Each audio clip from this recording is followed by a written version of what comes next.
Welcome back to the Cam Show, powered by Rogue Media Sports Network, joined by a fellow Locked On family member. That's Mike DeVate of Locked On Patriots. Let's talk about Drake Maye a little bit, because I think you made a great point earlier about Alex Van Pelt, who is someone that I've been on the train more for the last few weeks. Mm-hmm. It was not a hire that inspired me, and they didn't ask my permission, which we'll get to at some point.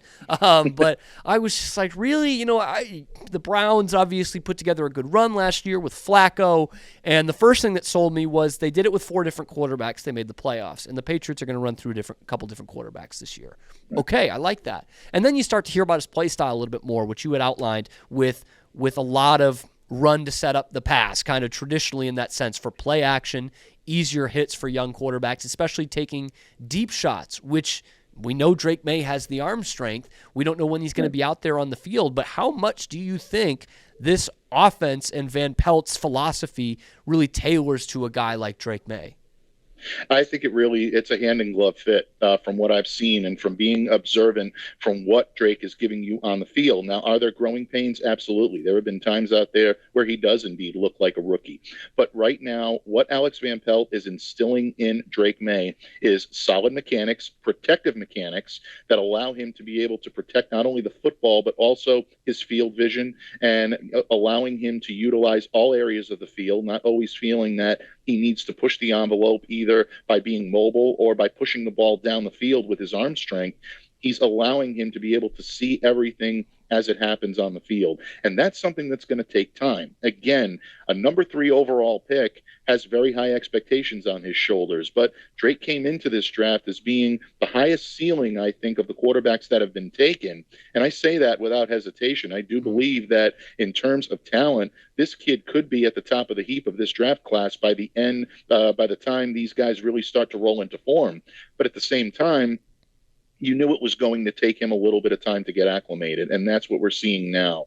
I am continue to be encouraged by the fact that you see gradual improvement in Drake each and every time. His footwork has dramatically improved from the first time that we saw him on the field in rookie minicamp to where he is now. He's using the field a little bit better. The struggles you've seen with Drake, for the most part, have been miscommunication, misreads, maybe properly uncalculated routes.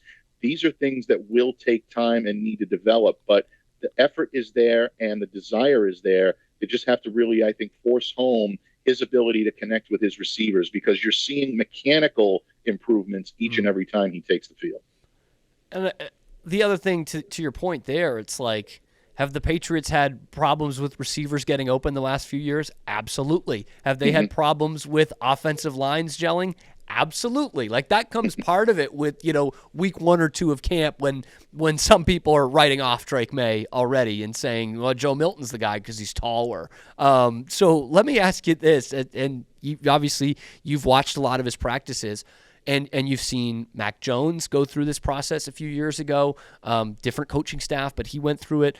Saw a little bit of Bailey Zappi, trying to become an NFL backup. What are the things you look for in these first few weeks of training camp that the media is allowed to be at? What are the things that you look for in a young quarterback going through their first training camp? 2 things. One I always look for is confidence. And it sounds very basic, and it sounds like, well, who really cares? You want to see his arm strength. You want to see what the kid can do. Yeah, that'll all come. We have a lot of film on Drake Maye that shows that he's more than capable of making any throw on the field. We know that he's electric with the ball in his hands, and he can make things happen. He can elevate his teammates and make them better in the right situation. But is he coming into the pro game with the confidence to be able to lead his team, to be able to take those guys on the offensive line, put them in a huddle, the receivers, the tight ends, the running backs, and say, this is where we're going, and I'm going to take you there? It seems so basic for a quarterback to have that, but so few times do you see a rookie be able to have that type of command. I think Drake is earning the respect of his teammates each and every time he takes the field, and that's an encouraging sign when it comes to that. So what I've seen so far is that he is doing everything he needs to do to earn his teammates' confidence. So that's been priority 1. The second is fundamentals and mechanics. Again, we know the arm strength of Drake Maye, so I don't think anybody's questioning that. But 2 things I was looking for when I watched him for the first time is is the footwork going to be solid enough to be able to navigate a pro-level offense? A lot of what we're seeing in terms of Drake is play-action dropbacks, lining up with the left foot in front while he's in the shotgun. This is a departure from what he did when he was at North Carolina. He was leading with his right foot. It's a different mechanic. It's a different motion, and it's a different feel when you lead with the opposite foot. And Alex Van Pelt is very adamant about that. He's doing it to protect Drake and make sure that he's not going to put himself in harm's way when it comes to a pro-level defense that's going to be after him. I think he's taken to it well. We do see occasionally some regressions when there's a miscommunication in the field or a misthrow. He's got to learn to be able to rebound from those a little bit better. But ultimately, I think the moves in the right direction definitely spell more positive for Drake's development than negative. I think there's more signs that the Patriots have hit on this pick than missed on it. And I said it a little tongue-in-cheek earlier, but some people have been impressed by Joe Milton out there at practice. What are the things that Joe Milton is doing well that is leading to some of these hot takes and stolen hot takes from some national people? What is getting people excited about Joe Milton?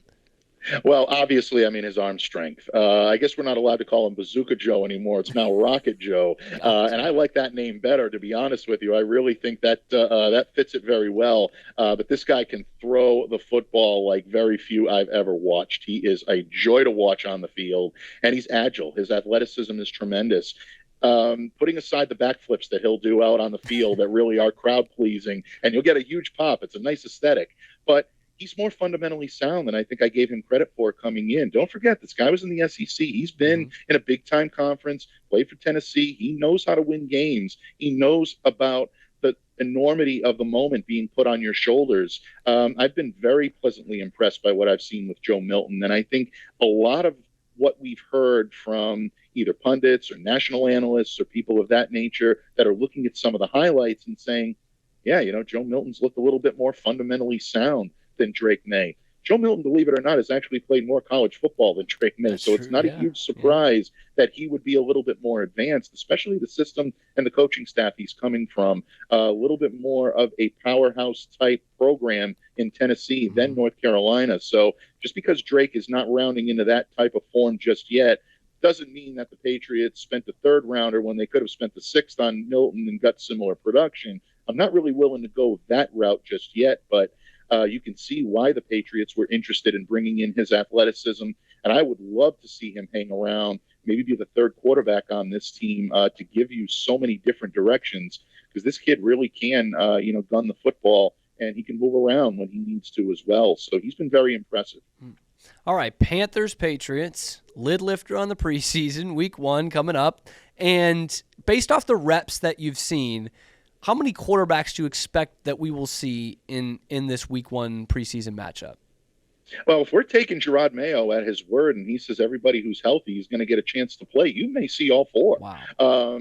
I really don't think you're going to see Jacoby Brissett for that many. I think if you do see him, it'll probably be for 1-2 reps and that's it, just to give the game a little nudge, a little start off, and that's it. There is a possibility you may not see Jacoby suit up. So always keep that in the back of your mind. If you're going to be the opening day starter, the chances of you going out there and really showcasing your talents, I think everybody pretty much knows what you're getting from Jacoby, which is a very solid NFL quarterback, and he's been the most consistent that we've seen in all 4 in all the weeks that we've been right now looking in training camp of the 4 that are on this roster. But I do think Drake will get reps. In terms of the volume of reps and when they'll happen, I think that's still up for conjecture. Jerod didn't tip his hand when he spoke to us in media on Tuesday, but I would look for more information to come out on that on Wednesday and even a little bit on Thursday morning. I do think you're going to see Milton take a good amount of snaps, and you're going to see, I think, a pretty good-sized dose of Bailey Zappi, even though the Patriots know what this guy can do. There is no question about it. They want to see what he can do in Alex Van Pelt's offense and with this new look passing group. So those are the guys that I look to get the lion's share. But for those of you looking to see a little Jacoby Brissett mixed in with a little bit of Drake Maye, I think you'll be happy on Thursday night. I think both of these guys at least get out there for a few series. And speaking of that, because the world of preseason football has changed the last few years with the 3 preseason games instead of the 4, and then something that Belichick was a trailblazer for is the joint practices.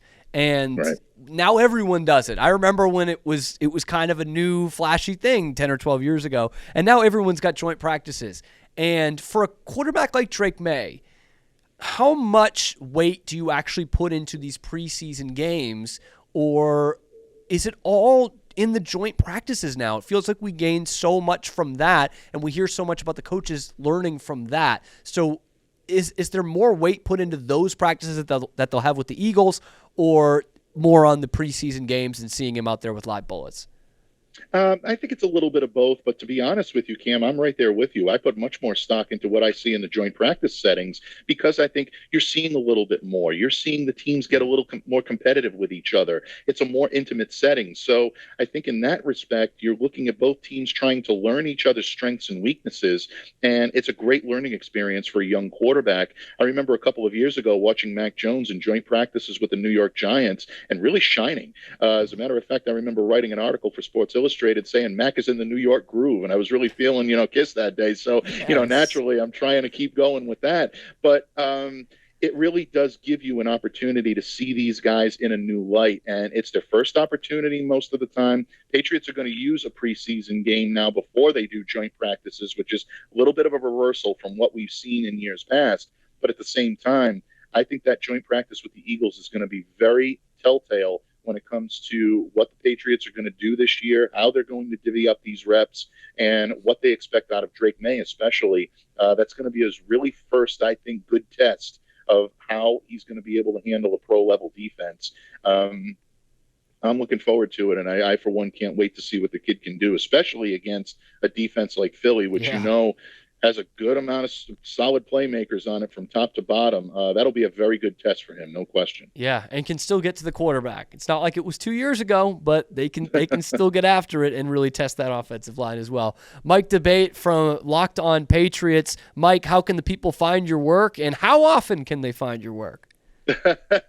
Well, as we all do here on the Locked On Podcast Network, your team every day, each and every day on the Locked On Podcast Network for New England Patriots coverage, boots on the ground coverage continuing from Foxborough, and we break down all of the ins and outs of Patriots football each and every day. So catch us on the Locked On Patriots podcast, free and available on all platforms, including YouTube. And then if you want to check out my written work that I do for covering the team on the beat basis, you can check me out at Patriots Country of Athlon Sports.